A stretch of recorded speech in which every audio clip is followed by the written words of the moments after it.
Fengal తుపాన్ అర్ధరాత్రి పుదుచ్చేరి సమీపంలో తీరం దాటినా దాని ప్రభావం కాకినాడ జిల్లాలోనూ కనిపిస్తోంది. ఉప్పాడ సముద్ర తీర ప్రాంతంపై రాకాసి అలలు ఉవ్వెత్తున ఎగిసిపడుతున్నాయి.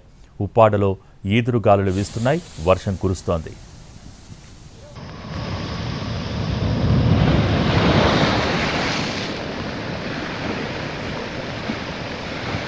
ఉప్పాడలో సముద్రం అల్లకల్లోలంగా మారింది. ఉప్పాడ కాకినాడ బీచ్ రోడ్డును ఢీకొడుతున్నాయి. అలలు తీర ప్రాంతానికి ఆనుకున్న ఇళ్లపైకి అలలు దూసుకొస్తున్నాయి. దీంతో బీచ్ రోడ్డు, ఇళ్లు కోతకు గురవుతున్నాయి. జగ్గరాజుపేట, కొత్తపట్నంలో మత్స్యకారులకు తీవ్ర నష్టం వాటిల్లింది. తీరానికి ఆనుకుని ఉన్న సుబ్బంపేట, సూరాడపేట, మాయాపట్నం, అమీనాబాద్ కాలనీల్లో పలు ఇళ్లు నేలమట్టమయ్యాయి. తరచూ వస్తున్న తుపాన్లతో ఏటా పదుల సంఖ్యలో ఇళ్లు సముద్రంలో కలిసిపోతున్నాయని స్థానిక మత్స్యకారులు వాపోతున్నారు. తమ ఇళ్లు కోతకు గురికాకుండా ప్రభుత్వం శాశ్వత పరిష్కారం చూపించాలని ఉప్పాడ వాసులు కోరుతున్నారు.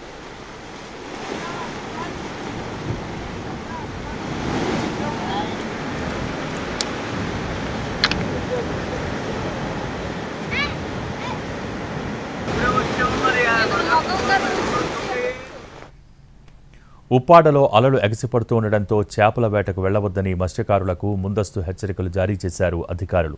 మరోవైపు తీరంపైకి దూసుకువస్తున్న అలల్లో బంగారం, వెండి నాణేలు కొట్టుకు వస్తున్నాయన్న ప్రచారంతో స్థానికులు వెతుకులాటకు దిగారు.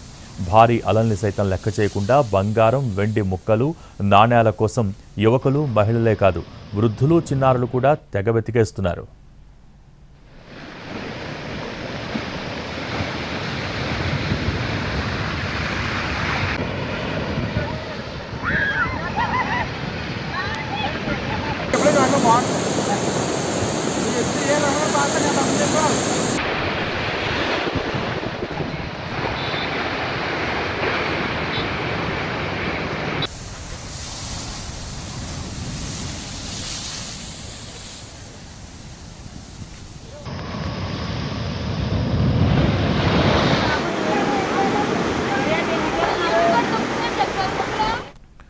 ఫెంజల్ తుపాన్ అర్ధరాత్రి పుదుచ్చేరి సమీపంలో తీరం దాటినా దాని ప్రభావం కాకినాడ జిల్లాలోనూ కనిపిస్తోంది. ఉప్పాడ సముద్ర తీర ప్రాంతంపై రాకాసి అలలు ఉవ్వెత్తున ఎగిసిపడుతున్నాయి.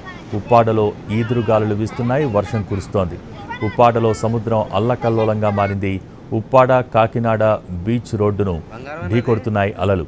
తీర ప్రాంతానికి ఆనుకుని ఉన్న ఇళ్లపైకి అలలు దూసుకొస్తున్నాయి. దీంతో బీచ్ రోడ్డు, ఇళ్లు కోతకు గురవుతున్నాయి. జగ్గరాజుపేట, కొత్తపట్నంలో మత్స్యకారులకు తీవ్ర నష్టం వాటిల్లింది. తీరానికి ఆనుకుని ఉన్న సుబ్బంపేట, సూరాడపేట, మాయాపట్నం, అమీనాబాద్ కాలనీల్లో పలు ఇళ్లు నేలమట్టమయ్యాయి. తరచూ వస్తున్న తుపాన్లతో ఏటా పదుల సంఖ్యలో ఇళ్లు సముద్రంలో కలిసిపోతున్నాయని స్థానిక మత్స్యకారులు వాపోతున్నారు. తమ ఇళ్లు కోతకు గురి కాకుండా ప్రభుత్వం శాశ్వత పరిష్కారం చూపించాలని ఉప్పాడ వాసులు కోరుతున్నారు. ఉప్పాడలో అలలు ఎగసిపడుతుండటంతో చేపల వేటకు వెళ్లొద్దని మత్స్యకారులకు ముందస్తు హెచ్చరికలు జారీ చేశారు అధికారులు. మరోవైపు తీరంపైకి దూసుకువస్తున్న అలల్లో బంగారం, వెండి నాణేలు కొట్టుకు వస్తున్నాయన్న ప్రచారంతో స్థానికులు వెతుకులాటకు దిగారు.